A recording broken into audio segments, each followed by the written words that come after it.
Welcome to Seattle week one. Um, I'm feeling a little sick, so it's probably going to be a little bit of a shorter video, but we're going to go over my first week in Seattle. Here we have the Sunset Drive and some other stuff. Hmm, the drive. So I left Friday at 1 p.m. from school. And it seems so long ago. It's June 28th right now as I'm making this. So it was like 2 weeks ago. I left at 1 p.m. and here is 5 p.m. and I still have 11 hours to go. It was probably some of the worst traffic I was driving through. Like it was just like a standstill for so long. And my arrival time is 4 in the morning to Seattle. Anyways, I kept driving. There's a Mount Shasta. It was really nice. On the drive I ended up taking a nap at this gas station, maybe like a few hours in, because I was so tired and I ended up falling asleep for like 30 minutes. But it was like 100 degrees outside, and I like turned my car off and I was just like sleeping in the front seat of my car. And it was so hot. It was it was so uncomfortable. Anyways, I went inside and I got a Gatorade from the gas station. And then I kept driving. There's Salem. I really like state capitals, so I wanted to go to like Salem and Olympia. And so there's Salem. You have the Golden Man at the top there. He's actually made of bronze, believe it or not. He's not actually made of gold. But they have a very like long building. And it's right next to Willamette University, which is where I wanted to go to college, but they're really expensive, so I didn't go there. And so I was really tired. It's probably like 1:30 in the morning when I arrived to Salem. And so I ended up driving to a Days Inn to go to sleep, right? I was just gonna sleep in my car. I was gonna lay down in the back seat and have like my blanket on. And this was at 1:30. And 2 hours later, somebody knocks on my window. And oh wait, there's the days I'm not sleeping at. Somebody was started knocking on my window, and I'm like, I jump up, I get up, and I look out my window. It's like some worker, and I open my door. He says, "Are you staying here?" I'm like, "No." He's like, "I can't have you sleep here." I'm like, "Okay," and he leaves, and I'm like, "Okay, what do I do? Do I like find another place to go to sleep? Because it's like 3:30 in the morning. Only got I got okay. The thing at the top right corner is meant to show how many hours of sleep I got. And I think I'm rounding up from 2.5 to 3. I made this presentation a little while ago, so I don't quite remember. But I'm only at 3 hours of sleep for the whole day. And I'm like, do I drive to Seattle or do I like sleep somewhere else? And so I end up continuing to drive to Seattle. And on my drive, oh yeah, I keep driving to Seattle. I make it to Olympia. Bright and early in the morning, Olympia has one of the nicest Capitol buildings I've ever seen. And I've seen quite a few Capitol buildings. Because they have like a whole because it's like on a port and so like opens up into the water. It's so nice. I parked in like some legislators parking spot and it was like don't park here. And I parked there and there's like a police officer like right there. Um, anyway, I kept driving. I made it to Seattle at sometime, maybe like 7 or 8. And my plan was to go to Value Village to do some thrift shopping because I needed some work clothes, like business casual clothes. And so my plan was to drive to this parking lot and sleep there until it opened. And I think how long did I sleep there for? I slept there for an hour. So this is keeping track of how many hours I've slept. So between Friday And Saturday, I've only slept 4 hours. And then I did, oh, that's what the next line is for. Seattle time.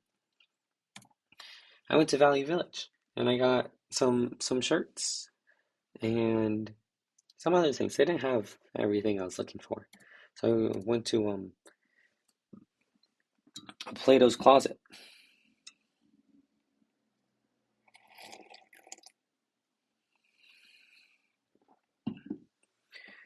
And then I went to a Ross. Ross had everything I needed. It was great. It was wonderful.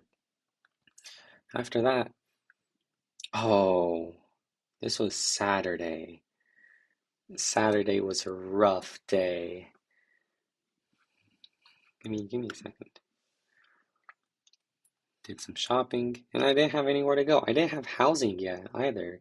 We were supposed to move in on Saturday, but the guy ghosted us, so I had nowhere to live on Saturday.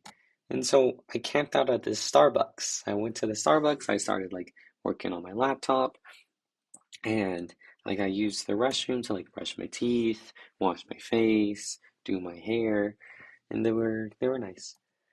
Oh, I decided I wanted to go to a nightclub.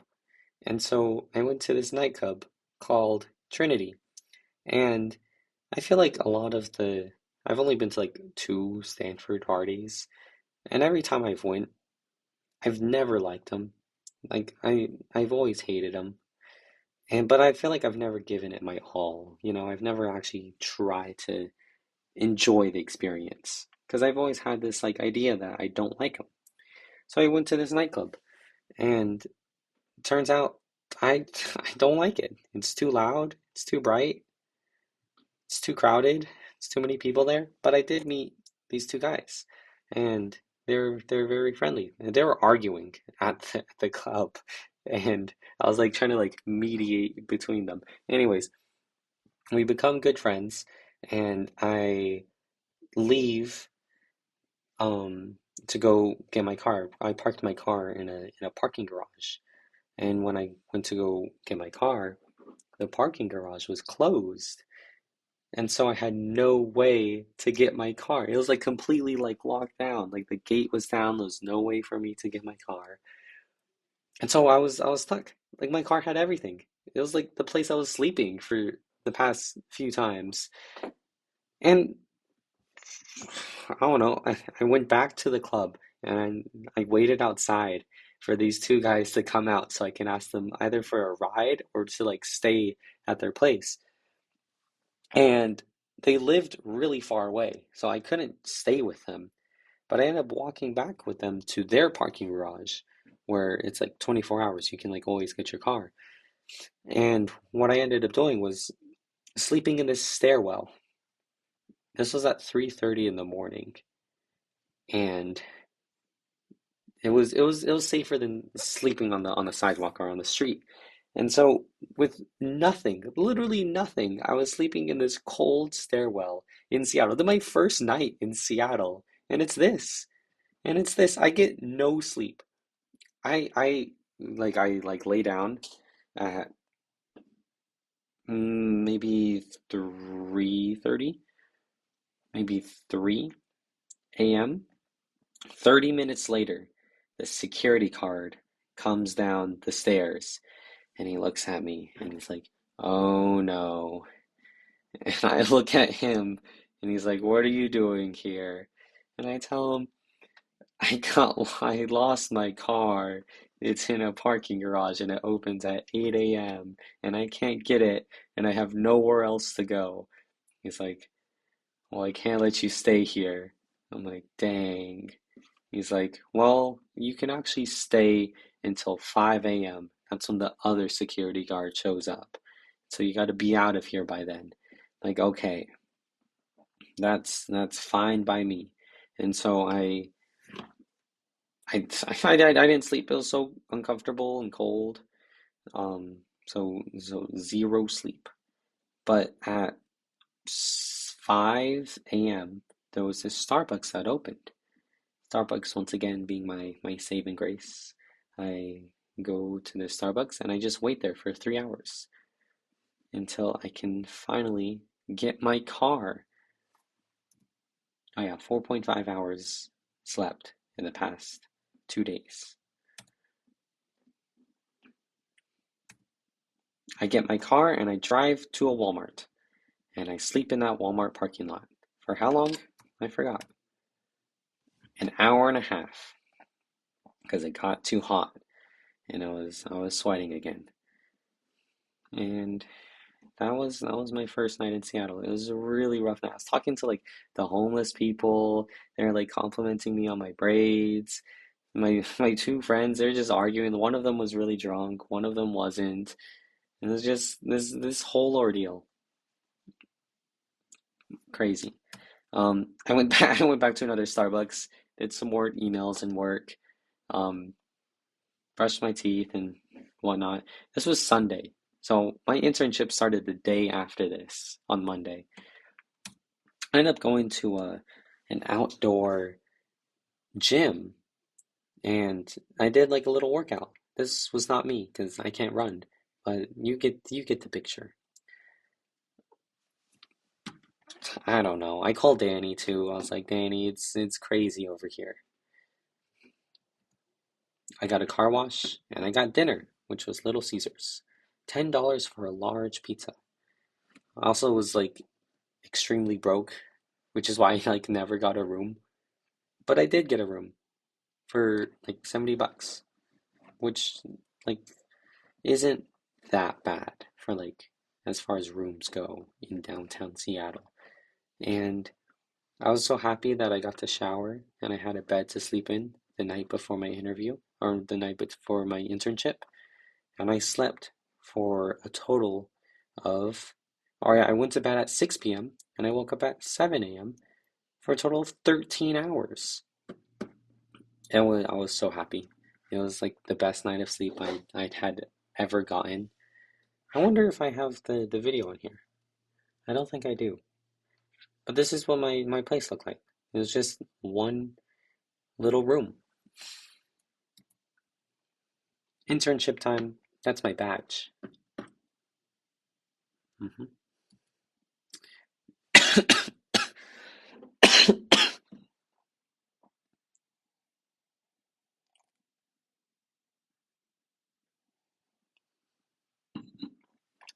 Excuse me. Day one, it was orientation. So imagine this big table. Imagine all these people sitting at the table. We had Sophia, Jaime, Katie, Tendril, Kiona, Francis, me, and Olivia. What did we talk about? We talked about the mission of the company. We talked about the values of the company. And we talked about insurance and how being a public health intern, we don't really get a lot of coverage. But all these other people get coverage. Oh, Olivia is my the other public health intern. Oh, that's what I am. I'm a public health intern. So we're both public health interns. These people are like have like actual jobs. Um, what does it mean to be employed? I'll let you know at the end of my internship. Day two, well, this was Monday. Day two, Tuesday, I had the day off. Also, I didn't have any place to sleep Monday night. So I drove to this beach and I ended up sleeping at that beach. So Tuesday I woke up at the beach. What else did I do? Oh yeah, that's right. What if I can I really gotta remember what I put on these slides. So Tuesday I slept at the beach. I went to another Starbucks to do work. I went to a Barnes and Noble to look around. Then I called Danny. And I said, how's it going, Danny? And he was like, oh, we'll be in Seattle later tonight. I'm like, wow, I thought you guys were going to come in on Wednesday. He's like, no, we'll be there tonight on Tuesday. I was like, yay. He's like, I'm going to get us an Airbnb. I'm like, wow, it's amazing. And of course, as many of you guys know, Danny and I have been in Seattle together before, right here. And so we were like very familiar with the Seattle area and like staying together and like finding like a temporary place to stay. And so I was very happy to like be reunited with Danny. And so I waited out at the Starbucks until I could check into the Airbnb, and he showed up. There he was. It was Danny and Aranta. And we're so happy. I was so happy. I was so happy I wasn't alone in Seattle anymore. We all ended up going to this sushi place. I think it was more of a Chinese place because we got um dumplings and duck. It was really good. And I was just telling them about my whole fiasco, but I was so happy to see them. And then Wednesday and Thursday, I had Friday off for Juneteenth. Wednesday and Thursday, um, a little bit more like trainings. It was just like a lot of onboarding and trainings, but I learned a little bit about what they do.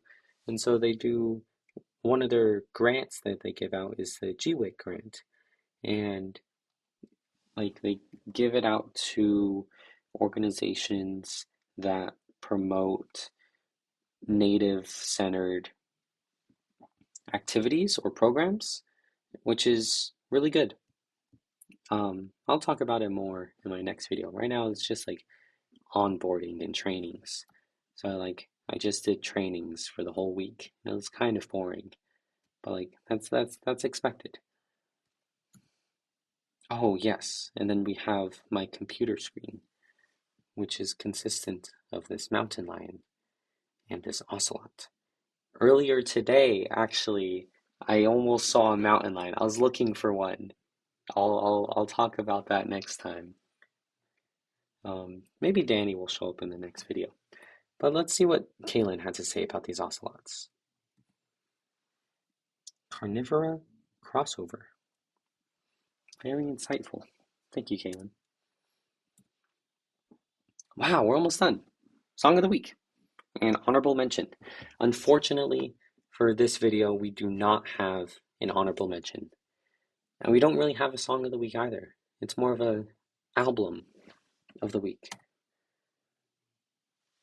We have Olivia Rodrigo's new album as the album of the week. It is so good. I like when I first made this presentation, I was like listening to it nonstop, and I'm still listening to it nonstop. Like it's so good. Like every song at some point has been one of my favorites. You should check out the video that I'll make about ranking the Olivia Rodrigo album, and so you can see which one's my favorite. But it's just nonstop, just always listening to it. It's so good. You guys should listen to it. I think that's in the quiz. Is you needing to listen to it. Questions?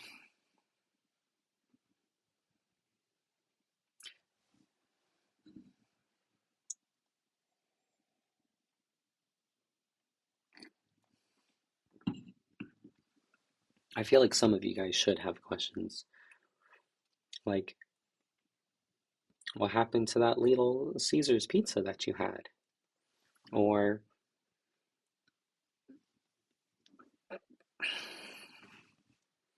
how's Seattle going? You guys should ask more questions. Well, just let me know. Oh, looking ahead. What are we gonna see in the future? My next video is probably gonna be the next 2 weeks, so week 2 and 3. But we're gonna talk about Danny's family, and we're gonna talk a lot more about work and Marcus and Danny adventures. We just got back from a really long adventure today. But look at Danny. Look at what he's saluting to, and look at the background. I'm sure some of you would recognize that this is very similar to the folklore album background. Danny's becoming a real Swiftie. For those of you who don't know Danny, this is Danny. I'm living with him for the summer, and he's gonna be a Swiftie.